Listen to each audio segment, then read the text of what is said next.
Alright, so I had a YouTuber, well, actually a few of them had requested that I do an update video in regards to my CR England videos, my oil patch videos, and what I'm going to do is I'm going to recap what I've done so far, and then what I'm doing now, and then I'll leave the questions open or the comments open for any questions that you may have, and I'll try and respond to them. So when I first started out in North Dakota, after I did my 3 weeks with CR England, by the way, frequently asked questions, did I stay with CR England past my training?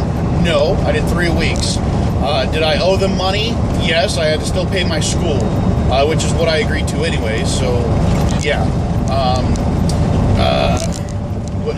Did anything bad happen when I left? No. Did they do something on my DAC report? No. Everything's fine. Everything's absolutely fine. I treated them like a school, which is how I went into it anyways.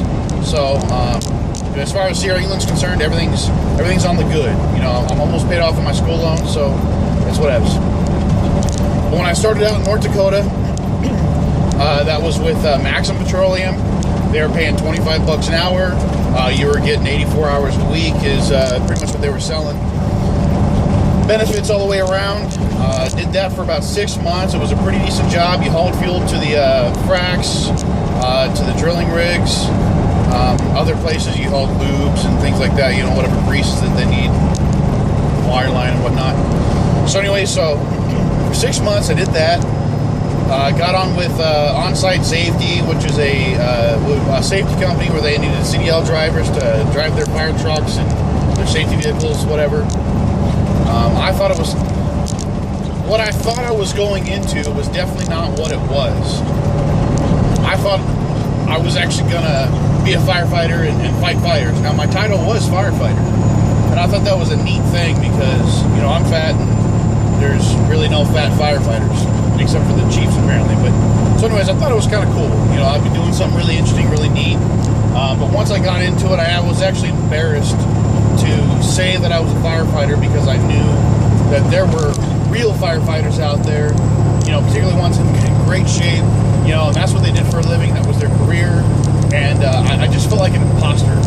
But that's my own opinion. That's my own, you know, subconsciousness about it. But it's whatever. It was a safety company. I learned a lot of different stuff there. That's helped me in other areas, so I can't knock it too bad.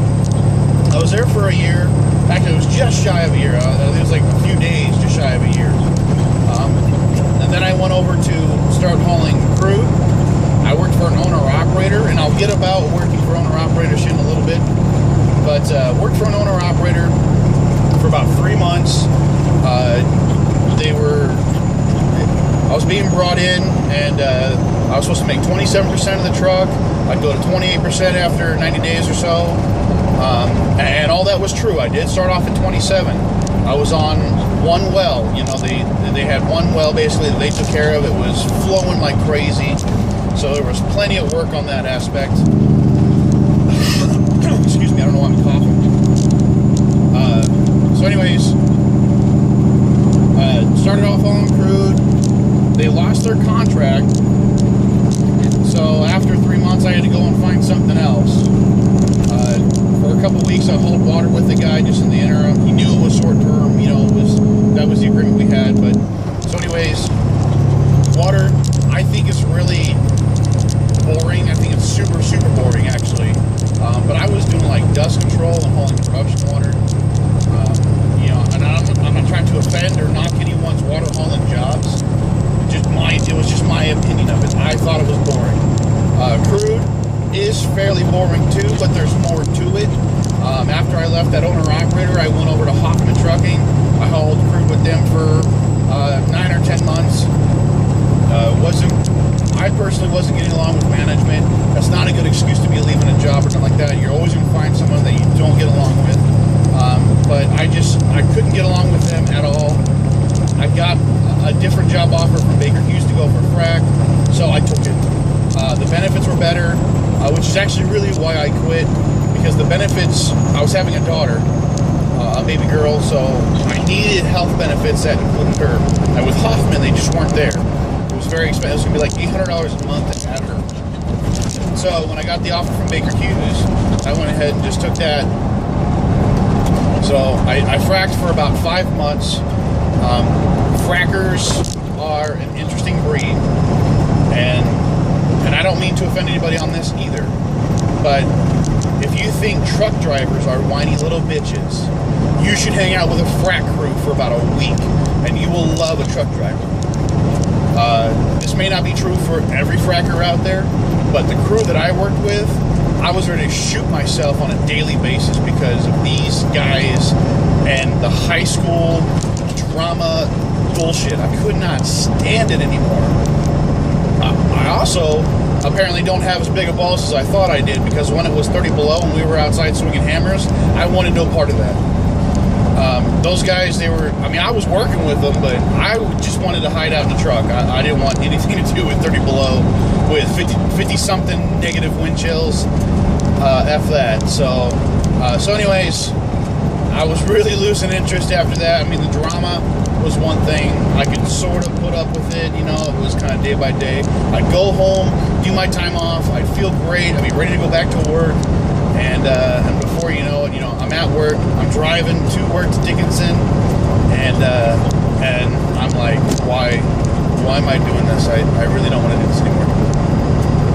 So that's what I've done so far. Now, what I'm doing today, and I've been doing for a few weeks now, is I'm hauling liquefied petroleum gas. I'm back in the truck. I'm on a run that takes me home 5 nights a week, and it pays almost the same, if not slightly better, than what I was doing when I was fracking, and it's only slightly less than when I was hauling crude oil.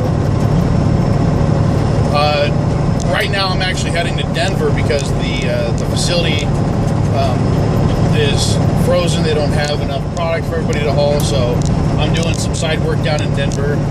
I'll be down there probably for 3 or 4 days until this place breaks loose, and then I'll be right back up to Montana, North Dakota. So, hauling LPG is a good gig, I'd say. I like it. It's clean, it's easy, it's not boring. I mean, there's a lot of miles, so you have to like driving, but I got my CDL because I like to drive, so it works out for me. I get to be home. If you live along a route where they've got LPG that goes for a while, I'd say go for it, man.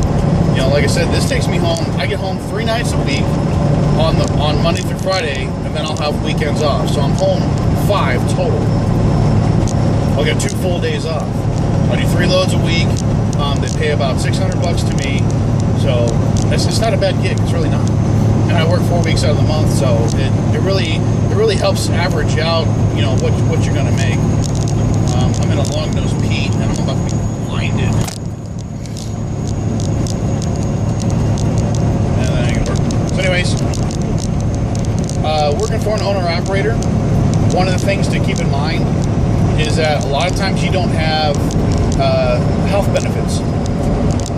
You might miss out on the health, the medical, the vision, or the dental, the vision. You're probably going to miss out on 401k, paid time off, sick days, that kind of stuff. Now, if it doesn't matter to you, when you miss out on those things, you generally get paid slightly better. But in my experience, and from talking to the other guys, it is not enough to make up for if you had to pay for your own health benefits. Sometimes it is. It really depends. There's so many different owner-operators up there running different things. It's crazy. The company I'm with right now, I do work for an owner-operator, but this company actually gives you their health benefits. So I still get health. I get 401k. I get dental. I don't have vision. That's the only thing I don't have. But that's okay. I've got my glasses. I'm fine. So that's really all that I have today. If you have other questions, what I can do is I can kind of compile those questions up, answering them in a video. Yes, North Dakota is still hiring. Are they hiring like they were when I first started? No, it is a different world right now. It is actually, it's a lot different. The cities have blown up. Williston is a completely different town than when I first started.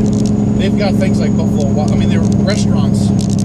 They've got so many more restaurants. They've got so many more places to go. I mean, they've got a couple more gyms. They've got they've got a lot of stuff now. So Williston's a totally different city. Dickinson has grown some. I don't feel like Dickinson has grown as quite as much as Williston or Stanley or, you know, the other places have, like Watford City. Watford City's got, you know, Chinese buffets now. They got hotels everywhere. Finding housing shouldn't be as much of an issue as it used to be. Another common question is, do I have to move up to North Dakota? No, you don't. A lot of companies provide housing. You know, they'll pay for just about everything it takes for you to get up to North Dakota. Some don't. So it's kind of a give and take. But those are some of the ones I've already got.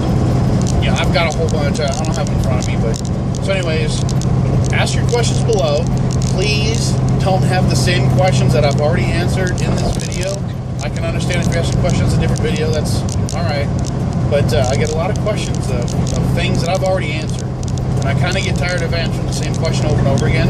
I think that's understandable. I'm not trying to be rude. It just is what it is.